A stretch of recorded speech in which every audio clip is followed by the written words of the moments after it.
축하합니다. 온 국민이 다 축하합니다. 아이들 이제 건강하게 잘 태어나고 커야지. 눈도 뜨고 움직이고 울기도 하고 아이고. 다 합니다. 아이고. 저희 사람도 작정 서고 셋째는 있죠. 안녕. 아빠 닮은 아빠 닮은 것 같아요.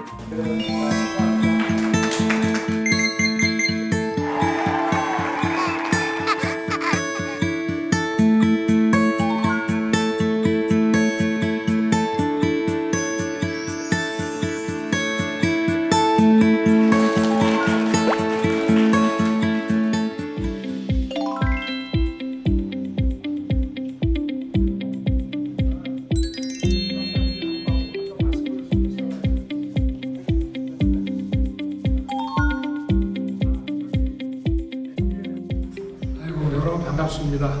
아까 우리 윤영환 교수님 마스크를 하고 계셔가지고 못 뵀는데 정말 설명 잘 들었고 정말 저도 이런 그 아주 초저 미수가 또 이런 고위험 그 신생아를 이렇게 생명을 살려내는 이 모습을 보고 저도 정말 진한 감동을 받았습니다. 방금 그 5 쌍둥이 아기들도 봤는데 정말 너무 예쁘고 정말 오밀조밀 아주 정말 이 하나님의 이 섭리가 참 대단하구나 하는 것을 다시 한번 느꼈습니다. 저도 어머니께서 바쁜 직장 생활을 하셨기 때문에 칠삭동이로 2.3kg 이른둥이로 태어났습니다. 그래서 아이들 보는 마음이 더 각별했다고 할 수 있습니다. 새힘이, 새찬이, 새강이, 새별이, 새봄이 이 5 쌍둥이 부모님 정말 진심으로 축하드리고 또 어려운 수술을 성공적으로 해내고 또 아이들 이렇게 안전하게 잘 키워주고 계시는 의료진 여러분께도 정말 감사 말씀을 드립니다. 이제 며칠 후면 2.1kg가 된 첫째가 태어난다는 얘기를 들었습니다. 다른 아기들도 건강한 모습을 봤고 정말 기쁩니다. 신생아 집중 치료실에 의료진들께서 정말 잘 보살펴줘서 감사드립니다.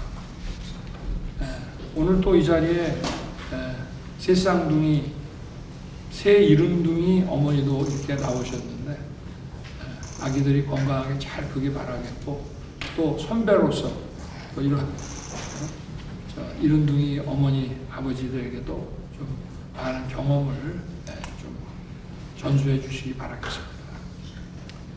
우리 사회 환경이 크게 바뀌어서 요새는 이른둥이 출산이 아주 많이 늘어나고 있습니다. 임신 37주 미만에 태어난 조사나 또 2.5kg 미만의 저체중 출산아를 합쳐서 우리가 이른둥이라고 하는데 지난해에만 28,000명에 달하고 있습니다. 태어난 신생아 수의 거의 10%가 넘는 숫자가 지금 이렇게 조산아와 저체중 출산아가 차지하고 있다고 할 수 있습니다. 이른둥이는 출생 직후부터 중환자실에 장기간 입원을 해야 되고 또 부모님들의 양육 부담도 큽니다. 그래서 정부는 이른둥이에 대한 출산, 치료, 양육 전 과정에 대한 지원을 대폭 강화할 것입니다. 엄마와 아기가 안심하고 치료받을 수 있는 환경부터 먼저 만들겠습니다. 통합 진료를 제공하는 모자 의료센터를 중앙 또 권역 지역의 단계별로 설치해서 충분한 인력이 확보될 수 있도록 정부 지원을 확대하겠습니다.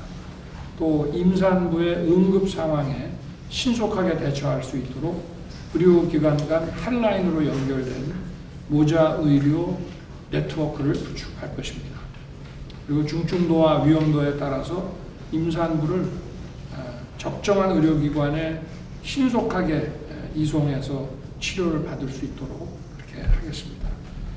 이른둥이에 대한 맞춤형 지원도 더욱 확대할 것입니다.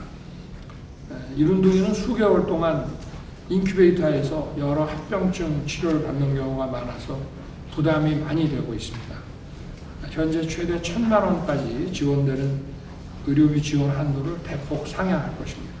그래서 부모님의 의료비 부담을 완화하겠습니다. 또 이른둥이는 퇴원 후에도 장기간 꼼꼼한 관리가 필요합니다. 현재 서울, 부산 등 6개 방역 지자체에서 전문 코디네이터가 이른둥이의 건강 상태와 발달 과정을 계속 확인하고 의료진과의 상담 치료를 연계해주는 지속관리 서비스를 제공하고 있는데, 내년부터는 전국 17개 방역단체 모두에 이 제도를 확대해서 이른둥이의 성장과 발달에 대한 부모님의 걱정을 덜어드리도록 하겠습니다.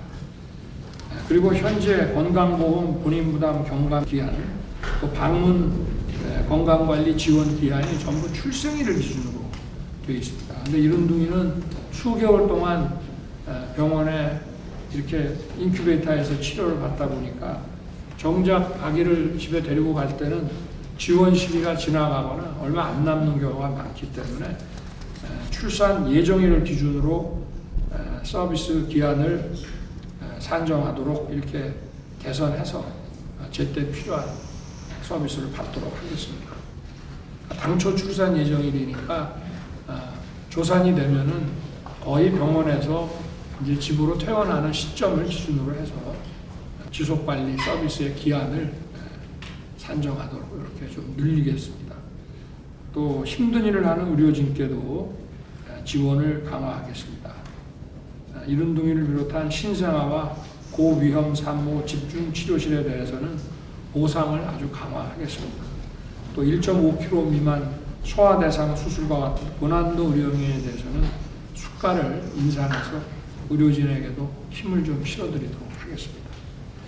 이런 문제를 근본적으로 개선하기 위한 의료개혁에도 더욱 박차를 가할 것입니다. 정부는 소아분만과 같은 필수 중의 필수 의료 분야를 지원하기 위해서 지역 소아의료 서비스 체계를 개선하고 보상 확대를 추진하고 있습니다.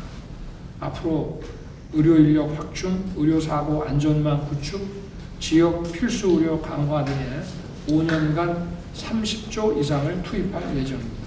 그렇게 해서 의료 분야 전반을 확실하게 개혁하도록 할 것입니다. 아이들이 건강하게 태어나고 자랄 수 있도록 하는 것은 국가와 사회의 가장 기본적인 책무입니다. 취약전 아동에 대한 이런 투자는 돈이 아무리 많이 들더라도 생애 주기 전반에 가장 경제적으로도 효과적인 것입니다. 충분히 보살핌을 받고 자란 아이들이 더 건강할 뿐 아니라 경제적으로도 장래 소득이 더 높다는 것이 연구 결과 나와 있고, 더 건강하기 때문에 이런 사회 안정만 비용이 오히려 감소해서 전체적으로 볼 때도 경제적으로도 아주 이 투자가 효과적이라고 할 수 있습니다. 그래서 아이들을 위한 이런 다양한 투자를 정말 비용을 많이 들더라도 이거는 아끼지 않고 하는 것이 결국은 국가의 재정 부담도 궁극적으로 덜어주는 것이라는 그런 생각을 가지고 저희가 일을 추진해 나갈 것입니다. 하여튼 반갑게도 최근 출생아 수가 증가 추세로 지금 이어지고 있습니다. 어제 발표된 3분기 출생아 수가 61,288명인데 전년 동기 대비 8% 증가해서 2007년 이후 17년 만에 가장 높은 증가율을 보였습니다. 또 분기 합계 출산율도 지난해 0.71명에서 0.76명으로 높아졌고, 9월 출생아 수도 2만 590명으로 지난해보다 10% 증가했습니다. 2010년 이후 14년 만에 최대치입니다. 이런 출산율 반등의 불씨를 확실한 상승 추세로 만들기 위해서 지난 6월에 마련한 일가정 양립, 그리고 부모의 양육 부담을 덜어주는 문제, 그 다음에 주거 지원, 그래서 양립, 양육, 주거 3대 핵심 아젠다를 차질 없이 시행하고 있습니다. 모든 아이들이 건강하고 행복하게 성장할 수 있도록 정부가 더 촘촘하고 확실하게 지원책을 강구하겠습니다.